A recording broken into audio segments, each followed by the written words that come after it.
There is a specific kind of silence that falls over a garage when somebody starts becoming a problem. Not a noise, not a celebration, a silence. The kind where veterans stop mid-conversation, look at each other, and do not need to say anything because they are all thinking the same thing.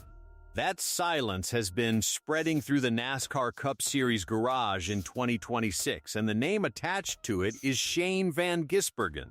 And what makes it genuinely fascinating is that nobody, not the fans, not the media, not even the other drivers, fully saw the scale of this coming. Before we get into it, hit subscribe and turn on the notification bell, because this channel is going to be tracking this story all the way through the chase, and you do not want to be the person who missed the beginning of it. To appreciate what is happening right now, you have to go back to where this story actually started, because the context makes the present moment hit harder. Shane Van Gisbergen arrived in NASCAR with a resume that was impossible to ignore, and a question mark that was impossible to dismiss. 3 Australian Supercars championships, 3 Bathurst 1000 victories, 80 wins in a series that demands total racecraft. By any measure of international motorsport, this was a genuinely elite driver. Then in 2023, Trackhouse Racing gave him a one-off Cup Series entry at the Chicago Street Course, a brand new race on a street circuit in the rain, and he won it on debut. Not just won it, controlled it.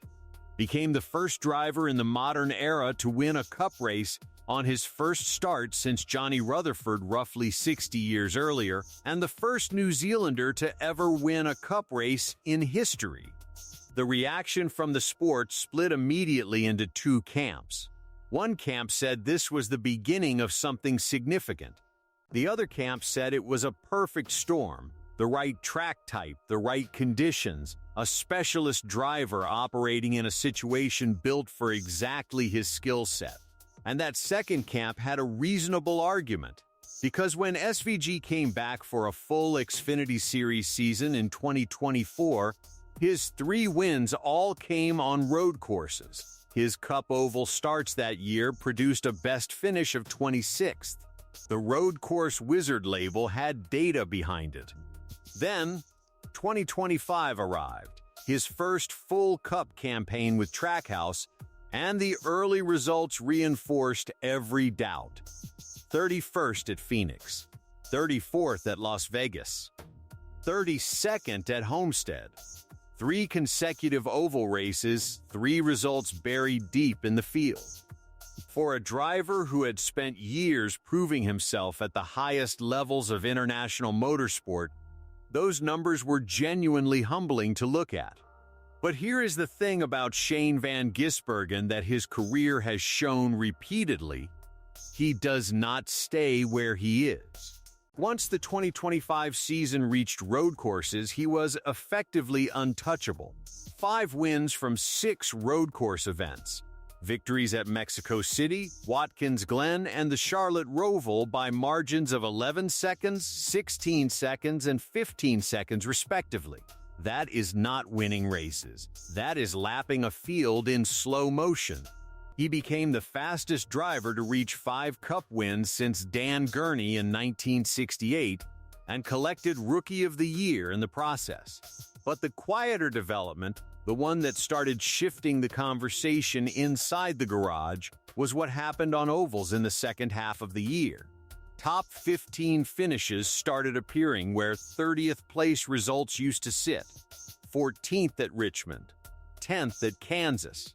The road course genius label was still accurate, but something underneath it was beginning to change. Then NASCAR flipped the script for 2026, and the format change matters enormously for understanding what SVG is up against right now. The chase format is back.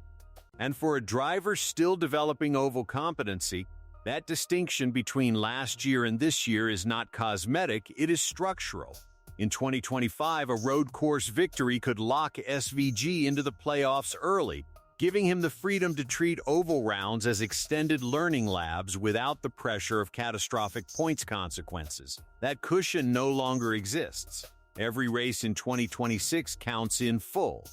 Every stage matters. Every oval result feeds directly into a standings calculation that determines whether you reach the postseason at all. And the playoff stretch itself, all 10 rounds of it, contains 0 road courses. None. Charlotte moved back to its oval layout, cutting one more road course from the calendar in the process. The message the format is sending to SVG is direct: road course brilliance will earn you points, but it will not carry you to a championship. If the goal is to be a genuine title factor and not just a threat on specific weekends, the ovals have to become a weapon. And SVG has said as much himself. He came out and stated plainly that he did not join this series to only run road courses. That kind of honesty from a driver about what he still needs to build tells you more about his mentality than any race result could. So what has 2026 actually looked like through the early rounds? Because the results tell a story that is moving faster than most people anticipated. The season opened at Daytona and Atlanta, both superspeedway-style events where drafting dynamics and pack racing create a different kind of oval challenge. At Atlanta, SVG delivered a 6th-place finish, his best oval result in the Cup Series to that point. Last year, he needed 31 races to log his first oval top 10. This year, it took 2. That is not incremental improvement. That is a step change. And the people in the garage felt it immediately. Joey Logano got on the radio during Stage 2 at Atlanta and said the Trackhouse cars were weapons and were going to wreck everyone at some point. That line got laughs. But buried inside the joke was an acknowledgement. The speed was real, the aggression was real, and the Trackhouse cars were being felt by everyone around them. Coda came next, the first road course of 2026, and SVG was chasing history. 6 consecutive Cup road course wins would have broken Jeff Gordon's record. He started 13th, worked his way to 6th by lap 7, and hunted down the leader. He did not win. Finished 2nd, 4 seconds back. But the points haul from that day, 48 points, a jump of 11 positions in the standings, showed exactly how the 2026 format rewards drivers who maximize every race rather than just chasing wins. That is a different kind of intelligence applied to a race weekend. He did not get the result he wanted, and still walked away with one of his best days of the season. Then came Phoenix, a 1-mile oval, the kind of track where oval technique gets stress-tested in ways that superspeedways simply do not reveal. SVG spun twice off turn 4 and triggered 2 caution periods. On the surface, that is a rough afternoon. But underneath the incident count was a data point that meant significantly more: 118 green flag passes, 7th best in the entire Cup field. That number does not come from luck or circumstance. It comes from a driver who, even while fighting a car he is still learning on a track he is still developing at, was genuinely fast enough to move through traffic with the best in the garage. He finished 11th. 4 races into 2026, SVG sat 5th in Cup Series standings, a career high. And then Las Vegas happened. And this is where the SVG story in 2026 pivoted from interesting to something the sport is genuinely going to be talking about for a long time.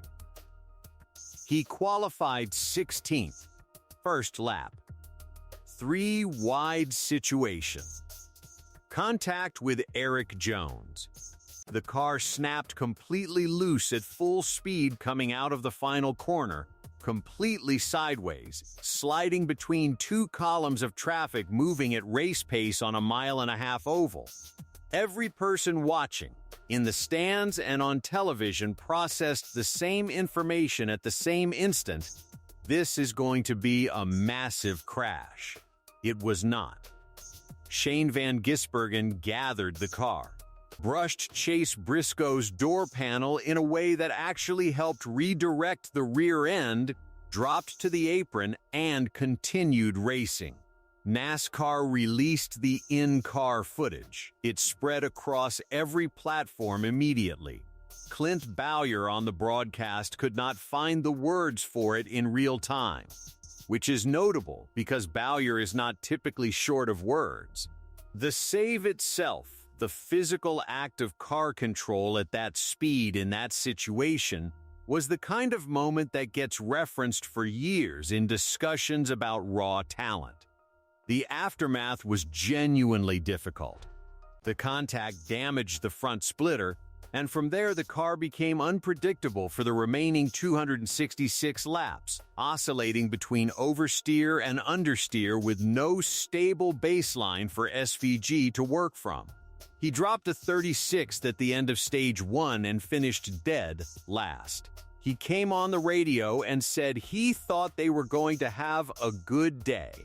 That is the line of a driver who understood exactly what was being lost, and exactly why. But here is the thing. Las Vegas may have done more for SVG's standing in the garage than a top 10 finish would have. Because that save, combined with everything the other drivers had been quietly observing since Daytona, produced a set of quotes from Cup veterans that you simply do not generate unless the garage has genuinely changed its assessment of you. Denny Hamlin spoke first. And Denny Hamlin does not traffic in compliments for the sake of generating content. He said the trend of SVG improving is continuing, that the question Trackhouse needed answered was whether Shane could adapt to these ovals. And then he said the words that landed hardest: elite superior drivers find a way to adapt. And he is one of those. When Denny Hamlin places someone in the category of elite superior drivers, that is a designation built on 20 years of racing against the best the Cup Series has produced. It is not given lightly. Joey Logano, who had already been feeling the Trackhouse cars around him since Atlanta, offered a more measured version of the same conclusion. He noted that superspeedways and road courses are expected territory for SVG, and that Phoenix still showed rough edges. But he added that SVG is doing a good job and he is not taking that away. Coming from a 3-time Cup champion who has no incentive to boost a competitor's confidence, that acknowledgement carries weight. Chase Elliott brought what might be the most analytically interesting observation of the group. He said he was not surprised by the oval improvement because he sees something in SVG that is harder to coach than technique, a natural feel for balance in the car. Elliott explained that some things can be learned from data and repetition, but the instinctive communication between a driver and a chassis under stress is something that either exists or it does not. He believes it exists in SVG. That is a significant thing to say about a competitor. Christopher Bell took a different angle entirely, and his perspective adds a layer to this story that most coverage has missed.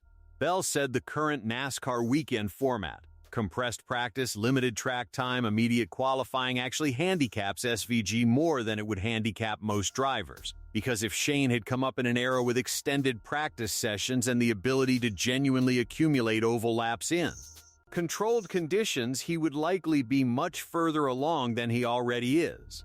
Bell then said the improvement is obvious, and that it will not be long before SVG factors on an oval. The subtext of that quote is pointed.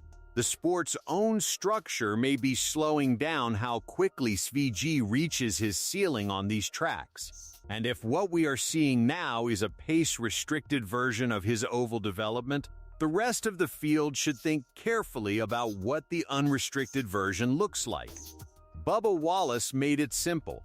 He said he told Scott McLaughlin directly, over dinner, that SVG will win on an oval soon. No qualifications, no hedging. Soon. That is a competitor telling another competitor in a private setting that the guy coming for them on ovals is not a future story, he is a present reality. What is particularly striking about all of this is how CVG himself talks about where he is. He is not playing the role of the confident outsider dismissing the learning curve. He said openly that he is still a long way from winning on an oval, that right now he would need luck to do it, and that he does not want to win that way.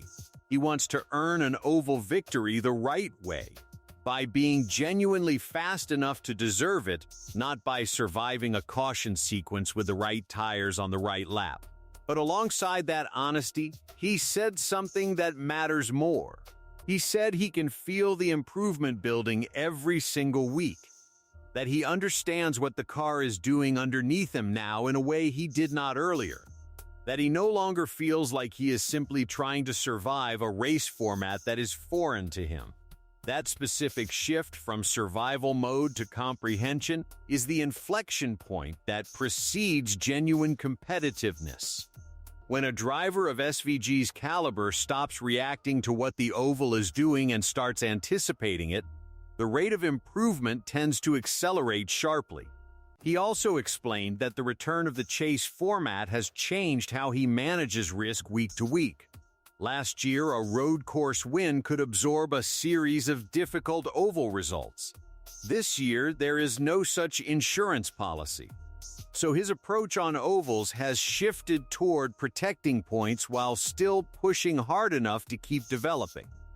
He called it a really fine line. It is. And the fact that he is navigating it with enough precision to sit fifth in the standings through the early part of the season suggests the navigation is working. He also offered a number that puts the current situation in perspective. He said the team feels like an 8th to 15th place operation on most oval tracks right now. That range, 8th to 15th, is the range that turns into top 5 and victories once the understanding fully clicks. The gap between where he is and where the wins start is no longer a chasm. It is a distance that elite talent closes. Here is the actual question that the 2026 season is building toward, not whether SVG can be competitive on ovals because that question has been answered, but how soon the first oval win arrives, because that moment does not just add a trophy to his collection. It reframes everything. It converts him from a road course threat with promising oval form into an all-conditions Cup Series danger. And in a chase format where the playoff stretch runs entirely on ovals, an SVG who can win anywhere is a different kind of problem for the field than an SVG who can only dominate specific weekends. The veterans in the garage are already updating their threat models. Hamlin is using words like elite superior. Bell is suggesting the system itself may be limiting how fast SVG develops. Wallace is telling teammates the oval win is coming soon. These are not people who speak carelessly about competitors. When the garage talks like this, it is because the garage sees something real. Shane van Gisbergen came to NASCAR as one of the most decorated international drivers to attempt the Cup Series in decades. He shook the sport on debut in Chicago. He dominated road courses in a way that drew historical comparisons. And now, in the first genuine pressure test of a full chase format season, he is proving that the oval development everyone hoped for is not a projection anymore. It is happening, race by race, lap by lap, in public, under full scrutiny. The garage already knows what is coming. The only open question is exactly when. Drop a comment telling me which oval track you think SVG gets his first Cup win on, and subscribe if you want to be here when it happens. Because this story is moving fast, and you do not want to miss the moment the sport changes around him.